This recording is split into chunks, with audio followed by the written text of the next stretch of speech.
Hello dear children, good evening and greetings of the day. How are you all? I hope सब ठीक है, अच्छा चल रहा है सब घर पे, आप लोग पढ़ाई कर रहे हो रेगुलरली। सो लास्ट वीडियो में हम लोगों ने प्लास्टिक्स का टॉपिक शुरू किया था, जिसमें हमने वेरियस टाइप्स ऑफ प्लास्टिक्स को क्लासिफाई किया था, है ना। आज हम लोग डे 8 की क्लास में हैं और आज हम लोग प्लास्टिक के कुछ जनरल प्रॉपर्टीज अंडरस्टैंड करने वाले हैं। So general properties and along with those we'll understand the general characteristics as well. So let us have a quick glance towards the general properties of plastics. जैसे कि आप सभी को पता है, सबसे पहला प्रॉपर्टी प्लास्टिक का क्या है? Thermal conductivity. Thermal means heat.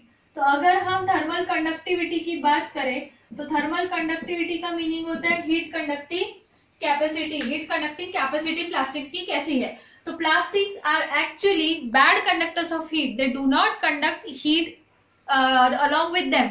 या तो अगर वो इन्फ्लेमेबल है, बहुत सॉफ्ट मटेरियल का प्लास्टिक है, लीनियर चेन वाला, तो उसको आग लगते ही, वो हीट होते ही पिघल जाएगा, मेल्ट हो जाएगा। अगर वो थर्मोसेटिंग प्लास्टिक है तो it won't get heated up और it won't melt on heating, right, because it is not going to conduct heat at any cost. तो हम लोगों ने इसके अकॉर्डिंग उसके यूजेस देखे हुए हैं। फायर प्रूफ मटेरियल में यूज किया जाता है। इसके अलावा आपके जो पैन्स है, जो गैस पे ओवन में वगैरह यूज होते हैं, उनमें यूज होता है। तो thermal conductivity bad conductor of heat के होने की वजह से plastics are use for making the containers of microwave ovens. जैसे कि टपरवेयर के कुछ कंटेनर्स होते हैं स्पेसिफिकली जो माइक्रोवेव में यूज किए जा सकते हैं। Along with that, they are also used in the coating of refrigerator boundaries. Refrigerator पे आप लोग एक ऊपर जो मेटालिक या पेंट होगा, मेटालिक शीट होगा या पेंट होगा, उसके अंदर आप देखोगे तो प्लास्टिक का फोम रहता है, ठीक है। तो why plastic foam is there? Because plastic जो है वो हीट को कंडक्ट नहीं करेगा, तो आउटर टेम्परेचर जो है वो ज्यादा हीट होने की, गर्म होने की वजह से अंदर का जो ठंडा टेम्परेचर रेफ्रिजरेटर का है उसको इफेक्ट नहीं करना चाहिए। तो एक बैरियर के समान हमारा प्लास्टिक का फोम वहां पे एक्ट करता है और अंदर का टेम्परेचर ठंडा मेंटेन रहता है, बाहर की हीट अंदर नहीं आ पाती, ठीक है। So this is the basic importance. So यहाँ पे एक आपको गिव रीजन मिलता है, kindly note down the give reason. Why plastic foams are used in making the walls of refrigerator? Why plastic foams are used in making the walls of refrigerators, ठीक है। इसके अलावा कुकिंग पैन्स के handles बनाने के लिए भी plastics use होते हैं। नेक्स्ट इंपॉर्टेंट पॉइंट हमारा है electrical conductivity. So electrical conductivity का मतलब क्या? Electricity conducting capacity. Electricity conducting capacity. So plastics are actually the poor conductors of electricity. जो हीट और इलेक्ट्रिसिटी के पुअर कंडक्टर्स होते हैं मटेरियल्स, उनको बोलते हैं इंसुलेटर, ठीक है, insulators. So insulators are the materials which do not conduct heat or electricity along with them. Conductors are the materials which conduct heat and electricity. So conductor का opposite antonym किसी ने पूछा तो वो होगा insulator, right? Okay. So हमारा जो plastic material है वो इलेक्ट्रिकली पुअर कंडक्टर है and hence we know that plastic कहाँ यूज होता है? जो इलेक्ट्रिकल वायर्स है या कॉर्ड्स है उनकी कोटिंग के लिए यूज होता है। जो आपके स्विच बोर्ड्स के बटन्स है उनमें प्लास्टिक यूज होता है। जितने भी इलेक्ट्रिकल अप्लायंस है उनको प्लास्टिक का कोटिंग दिया जाता है। मिक्सर हो गया, ग्राइंडर हो गया, आपका टेलीविजन के पीछे का बॉक्स हो गया, कंप्यूटर का बॉक्स हो गया, या किसी भी चीज का बॉक्स है, अगर कवर है तो जनरली वी ट्राई कि अगर वो प्लास्टिक मटेरियल का बन सकता है तो it would be well and good because it is not going to conduct electricity and hence the user may not be harmed at any accidental chance. Okay, next. So next property है plastic का solubility in water. क्या plastic पानी में घुल जाता है? क्या plastic पानी डालते ही मेल्ट हो जाता है? Definitely no. It is a bad or else I can say it is insoluble in water, and so plastic is used to make buckets, glasses or plastic utensils or whatever the things we can make to store water, ठीक है। जो बड़े बड़े tanks होते हैं, Keynes होते हैं, drums होते हैं, वो सब प्लास्टिक के बनाया जाता है because plastic is basically insoluble in water. Next property is effect of flame, ठीक है। अब आप बोलोगे फर्स्ट पॉइंट और इसमें क्या फर्क है? तो फर्स्ट पॉइंट में हम लोग इनडायरेक्टली हीट कर रहे थे थ्रू इलेक्ट्रिसिटी और इनडायरेक्ट हीटिंग कर रहे थे हम लोग, लेकिन यहाँ पे डायरेक्टली हम उसको आग लगाने की कोशिश कर रहे हैं, जलाने की कोशिश कर रहे हैं, ठीक है। तो plastics are actually inflammable. Inflammable मतलब क्या होता है? इनफ्लेमेबल ठीक है, ओके, डबल है। Inflammable materials are those materials which catch fire very easily, ठीक है। अगर आग लगाई, थोड़ा सा भी अगर टेम्परेचर उस चीज का पर्टिकुलर सब्सटेंस को जिसको हम जलाने की कोशिश करें, थोड़ा भी वो गर्म हो गया तो it will catch fire, it will start burning, it में इवन बर्स्ट, कंबस्ट, ओके। तो आप लोगों ने अगर डिओड्रेंट्स वगैरह के बॉटल्स में पढ़ा होगा तो वहां लिखा होता है it is highly inflammable, so keep away from heat और keep away from fire, right. Store in cool and dry place लिखा रहता है। So that's what we mean by inflammable. So inflammable substances जल्दी fire catch करते हैं. Yes, plastics are inflammable substances. They may catch fire very easily, and so we do not prefer to wear plastic or synthetic material clothing in kitchen. ठीक है. So इसके अलावा यहाँ पे एक पॉइंट छूट गया है, आप नोट डाउन कर सकते हैं। थर्मल कंडक्टिविटी के अंडर जो विंटर वियर होते हैं आपके, जो आप एड देखते हैं अमूल वगैरह के, जो विंटर वियर्स होते हैं, इनर्स, राइट, जो आपको प्रोटेक्ट करते हैं against winter, those are made up of plastic kind of material. आप समझ ही चुके होंगे क्यों, क्योंकि प्लास्टिक इज बैड कंडक्टर, तो आपका बॉडी का हीट अंदर ही वो प्रिजर्व करके रखता है और बाहर का कोल्ड टेम्परेचर अंदर नहीं आने देता। So it is insulating your body against the cold winters outside, okay. So winter inner wears are made up of plastic material. हाँ, नेक्स्ट यहाँ पे inflammable material, I guess note कर लिया आपने, इफेक्ट ऑफ फ्लेम, तो आप check कर सकते हो। पॉलीबैग्स होंगे अगर आपके घर पे कहीं, तो वो फ्लेम के आसपास आते पिघलना शुरू हो जाते हैं, even they may stick to the surface, right. Next last important thing is that कि chemical reactivity of plastics. So chemical reactivity से मतलब क्या होता है? सो केमिकली प्लास्टिक किसी भी मटेरियल के साथ रिएक्ट नहीं करता है, मिक्सअप नहीं होता है। फॉर एग्जाम्पल, अगर आप लोग कोई दो चीजों को मिक्स कर देते हो और आपको कुछ नया टोटली डिफरेंट प्रोडक्ट मिल रहा है, अगर इनो पानी में डाला जाता है तो बबल्स निकलते हैं, राइट। वैसे ही अगर आप सोप रब करते हो, हल्दी ड्रेस पे गिरा हुआ है उसके ऊपर, तो it turns into red. So these are the things which indicate कि कुछ तो भी वहां केमिकली चेंज हो रहा है, ओके। बट यहाँ पे ऐसा कुछ नहीं होता है। प्लास्टिक में आप जो मर्जी प्रिजर्व कर लो, अगर आपने चूड़ा रखा है तो आपको 10 दिन बाद भी उसके अंदर चूड़ा ही मिलेगा, आपको चकली नहीं बन के मिलेगी, right. Hence plastic is such a desirable material कि आप लोग के घर पे अगर कार या टू व्हीलर है तो आप उसका अगर बैटरी भी जाके चेक करेंगे तो उसके अंदर क्या होता है, एसिड होता है। तो एसिड जो बैटरी है उसका अगर आप कवर चेक करोगे, it would be made up of plastic material only. So plastic या फिर उसके अलावा बोरीसिलिक ग्लास नाम का चीज होता है जो केमिकल लेबोरेटरीज में यूज होता है, अदरवाइज वाइडली प्लास्टिक ही यूज होता है to preserve all the chemical kind of things, ठीक है, चाहे वो एसिडिक हो, बेसिक हो, या भी कोई भी कोरेसिव मटेरियल हो, okay. So plastic is basically non-reactive towards different chemicals, that is the biggest advantage, and so we are using plastics to preserve all kind of chemical stuff.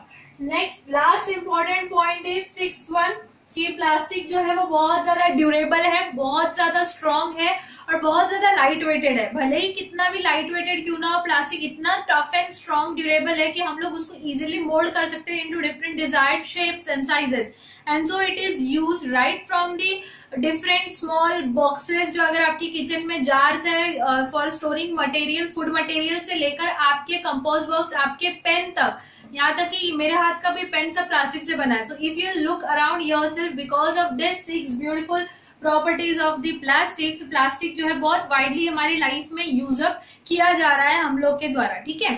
So this were the general properties of plastics. Hope आप लोगों ने अपने notes बना लिए हैं। Please notes बनाने में आलस ना करें, आखिरी दिन लिख लेंगे एक साथ सारा वीडियो देख के, मुझे याद है, I will write it down on my own, ऐसा कभी दिन नहीं आने वाला है। अभी इसी वक्त जो टाइम है वो अभी है, अभी अपना बुक और पेन लेके ये नोट्स बनाते चलो साथ में, ठीक है। And please students respond. In last class I asked you to comment the things और ask the doubts in group, but you are not at all commenting, not at all giving me the feedbacks. I don't know you are reading और not reading. Let me understand somehow कि आप लोग सुन रहे हो, मुझे आपको समझ में आ रहा है, ठीक है। So next topic, general characteristics of plastics. Okay, so here are the general characteristics of plastics. What do we mean by characteristics? Properties और characteristics में फर्क क्या होता है? सबसे पहली चीज हमें ये समझनी होगी। So अभी हमने जो देखी वो जनरल प्रॉपर्टीज ऑफ प्लास्टिक्स थी, which means वो प्रॉपर्टीज जो प्लास्टिक मटेरियल में तो है ही इन जनरल, वो किसी और मटेरियल में भी कॉमनली फाइंड हो सकती है, ठीक है। बट कैरेक्टरिस्टिक्स मतलब ये एक पर्टिकुलर ह्यूमन मतलब जो सब्सटेंस है, सिर्फ और सिर्फ उसी को बिलोंग करने वाली प्रॉपर्टीज है। फॉर एग्जाम्पल जैसे मैंने बोला कि वी ऑल हैव 2 eyes, राइट? So this is a general property which belongs to all the living beings, right? All the living beings, but my eyes are blue in color अगर मैंने बोल दिया तो ये किसी पर्टिकुलर पर्सन का characteristic होगा, पर्टिकुलर लिविंग बीइंग का कैरेक्टरिस्टिक होगा. हर किसी की आईज ब्लू कलर नहीं होती है, right? So this is the characteristic of a particular living being. But we all have 2 eyes, we all have 1 nose, 2 ears. This is the general property that we all own. So these are the, here are few general characteristics of plastics. Let us see what are they. सबसे पहला general characteristic है chemical resistance. जैसे कि आप लोगों ने पीछे देखा था प्रॉपर्टीज में chemical reactivity. Plastics have low chemical reactivity, so it means they are chemically resistant. Resistance मतलब किसी चीज को अपोज करने की capacity. They can oppose the reactivity towards chemical. Chemicals अगर उन्हें स्टोर करते हैं तो वो उनसे रिएक्ट नहीं कर पाएंगे. केमिकल्स जैसे कि एसिड और अल्कलीज, वाटर सोल्यूबल बेसिस, है ना. लेकिन अगर आप कॉटन, वूल, जूट, सिल्क, इन सब के फाइबर्स मटेरियल है और उनके अंदर नायलॉन भी हो गया इनफैक्ट, और इसके बनी हुई चीजों में आपने केमिकल स्टोर किया तो definitely chemicals will harm such kind of materials, but plastic are harmless. ठीक है. Second point is that plastics are weather resistant. Weather resistant. Weather मतलब क्या? वेदर मतलब विदर एंड तितर. अगर धूप में बहुत लंबे समय तक किसी लकड़ी के टुकड़े को रख दिया जाए तो विल ऑब्जर्व, या फिर किसी लीफ को रख दिया जाए तो थोड़े दिन बाद वो सूखने के बाद पूरी ऐसे टुकड़ा टुकड़ा होके गिरेगी, राइट? बड़े बड़े पहाड़ जो है वो टूट टूट के छोटे छोटे पत्थरों में बट जाते हैं, उसी से फिर मिट्टी वगैरह बनती है. तो ये होता है वेदरिंग प्रोसेस. तो प्लास्टिक जो है वो वेदर प्रूफ है, वो टूटेगा नहीं, वो बहुत इजीली जो है वो इतना सॉफ्ट है, ड्यूरेबल होने के साथ साथ इतना फ्लेक्सिबल है कि वो इजीली ब्रेकआउट नहीं होता है पीसेस में, अनलेस एंड अनटिल आपने उसको बहुत लॉन्ग समय तक कहीं बाहर सन में रख दिया है. ठीक है. नेक्स्ट, हाँ, इसी के अलावा वेदर रेजिस्टेंट में एक और पॉइंट ये है कि प्लास्टिक जो है those are non biodegradable. So non biodegradable मतलब क्या कि आप अगर प्लास्टिक मटेरियल, जैसे कि आपके घर पे अगर लीव्स है, प्लांट्स है, वो लीफ को आपने अगर मिट्टी में थोड़े दिनों के लिए गाड़ के रख दिया और बाद में आपने खोजने की कोशिश की मिट्टी खोद के, तो आपको लीफ नहीं मिलेगा, क्योंकि लीफ जो है वो पूरी तरीके से सॉइल में मिल चुका होगा. वैसे ही पेपर को अगर कुछ दिन के लिए आप मिट्टी के नीचे दबा के रखिए, फिर आप खोल के देखिए तो आपको पेपर में छेद दिखेंगे. तो वो छेद क्यों है? क्योंकि वहां से पेपर सड़ चुका है ना. जो किसने उसको खराब किया है? जो मिट्टी के अंदर माइक्रो ऑर्गेनिज्म है. सो प्लास्टिक को अगर वैसे ही आप कुछ समय के लिए अंडरनीथ डाल के रखते हो, अंडर द अर्थ, तो आप उसको ऑब्जर्व करो कुछ दिन बाद, क्या बहुत दिन बाद भी आप निकाल के दोगे, it will be found as it is without any holes और any kind of perforation in it. So plastic material is non-biodegradable, which means it does not get degraded biologically due to the action of microorganisms. ठीक है. Next, high tensile strength, or I can say toughness. So plastics have high tensile strength, or they are highly tough. Tensile strength क्या? ये means आपको example दिया था, दोनों side मैंने wait लगाया तो ये टूटेगा क्या, हाँ या ना, है ना. So the load bearing capacity without breaking, the capacity to stretch on bearing the load and then to regain the original shape is known as tensile strength. ठीक है. So plastics are basically having high tensile strength, or I can say they are very tough kind of materials. Fine. Next is they have very light weight. So plastics का property ये है कि जो आपका nylon या other synthetic fibres है उनसे भी ज्यादा अगर लाइट वेट की बात हो तो वो प्लास्टिक्स के पास होता है light weight. Next property is insulation. They are heat and electricity insulate. They have very good heat and electricity insulation material. They are insulators. तो हम इसको वेरियस यूजेस में कहाँ लाते हैं? अप्लायंसेस की आउटर बॉडी बनाने के लिए, स्विच और केबल्स का कोटिंग करने के लिए, स्विच बनाने के लिए वगैरह वगैरह, और माइक्रोवेव के यूटेंसिल्स बनाने के लिए. एक तरीके से प्रॉपर्टीज जो है वो बहुत सारी कैरेक्टरिस्टिक्स में भी रिपीट हो रही है, क्योंकि obviously these are the things which belong to only this. ठीक है. लास्ट है अपीयरेंस. अपीयरेंस प्लास्टिक के पास एक सबसे स्ट्रॉन्ग ब्रह्मास्त्र जैसा हथियार है, क्योंकि अपीयरेंस से क्या होता है, प्लास्टिक्स को हम लोग डिफरेंट कलर्स में चेंज कर सकते हैं mould. We have pink, blue, green, orange, different colours of plastics. Again plastic can be made transparent as glass. So plastic material are very good color adapting kind of material. ठीक है, so these are the different properties or characteristics of plastics which you may note down quickly. ठीक है, इसके बाद कुछ general uses है plastics के, उनके टाइप्स के according which I will send you at the end of this video. एक इमेज रहेगा, तो आप उस टेबल को फटाफट से अपने नोटबुक्स में बना लें. उसमें आपका प्लास्टिक का नाम रहेगा, उसका मोनोमर रहेगा और उसकी यूजेस रहेंगे. ठीक है, तो जो कल हमने LDPE, HDPE, PVC, PS ये सारे देखे थे, उन सब के टाइप्स रहेंगे. फाइन. नेक्स्ट एक लास्ट इम्पोर्टेंट चीज है. अब मुझे ये पूछना था कि अगर आपके घर में कहीं नॉन स्टिक पैन है किचन में, आपने देखा होगा उसके ऊपर ब्लैक कलर का कोटिंग होता है, राइट, नॉन स्टिक पैन के ऊपर. तो वो ब्लैक कलर का कोटिंग क्या होता है, वो मेटालिक तो रहता नहीं है. उसको अगर आप बहुत जोर से घसो किसी चम्मच या मेटालिक मटेरियल से, तो वो निकल भी जाता है. तो एक्चुअली होता क्या है, so that is basically Teflon kind of plastic material. Teflon जिसको एक्चुअली केमिकली बोला जाता है PTFE, पॉली टेट्रा फ्लोरो इथिलीन. पॉलीटेट्राफ्लोरोइथिलीन, PTFE, पॉलीटेट्राफ्लोरोइथिलीन. क्यों?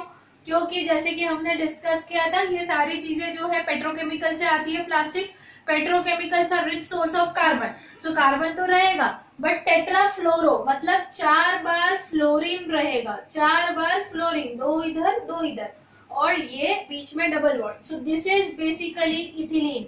अगर कोई ऐसा स्ट्रक्चर है तो उसका नाम होता है ethylene, C double bond C. ठीक है, अब यहाँ पे कार्बन के पास 4 एलिमेंट्स जोड़ने की कैपेसिटी होती है, तो 2 इसने खुद से बॉन्ड बना के जुड़ रखा है, तो 2 कैपेसिटी खाली है उसकी, तो वो 2 कैपेसिटी में 2 फ्लोरीन अटैच हो गए हैं. ठीक है, तो 2 और 2 फ्लोरीन 4 फ्लोरीन, इसलिए टेट्राफ्लोरो. ओके, सो टेट्राफ्लोरोइथिलीन. अब ये क्या है, ये मोनोमर है. ऐसे बहुत सारे टेट्राफ्लोरोइथिलीन जुड़े होंगे एक दूसरे से, तो ये एक पॉलीमर बनेगा. So the name polytetrafluoroethylene. ठीक है, तो पॉलीटेट्राफ्लोरोइथिलीन ये किसका ब्रांड, इसका ब्रांड नेम अगर जो मार्केट में अवेलेबल है वो है Teflon. And Teflon is basically a plastic material which is used to make the pans non stick. जो आपके घर में कढ़ाई, तवा या कोई भी किचन में ब्लैक कलर का कुकवेयर होगा जो नॉन स्टिक होगा, तो उसके ऊपर टेफ्लॉन का कोटिंग होगा. And definitely as it is a plastic material, it is heat resistant, it is chemical resistant, and again it is kind of like जलता नहीं है, और ऑयल वगैरह डालने से उनसे रिएक्ट नहीं करता, और इजीली उसको हमने कुकवेयर के शेप में भी उसको मोल्ड कर रखा है. ठीक है, so this is an example कि किस तरीके से ये ब्यूटीफुल प्रॉपर्टीज को प्लास्टिक्स की हमने अप्लाई किया हुआ है हमारे डेली लाइफ के यूजेस में. ठीक है, with this we shall stop here today. In our next class we'll discuss about the effects of using plastics in our life. Till then, please keep making your notes. Please send feedbacks through your comments that I may know कि आप लोग पढ़ रहे हो. और इसके and में जो टेबल है वो प्लीज अपने नोटबुक में बना के अपने नोट्स रेडी रखें. एंड यस, पिछले क्लास में मैंने कुछ होमवर्क दिए थे, सो उसका भी होमवर्क का आपको इमेज इसके वीडियो के एंड में मिल जाएगा. Take care, thank you, have a good day.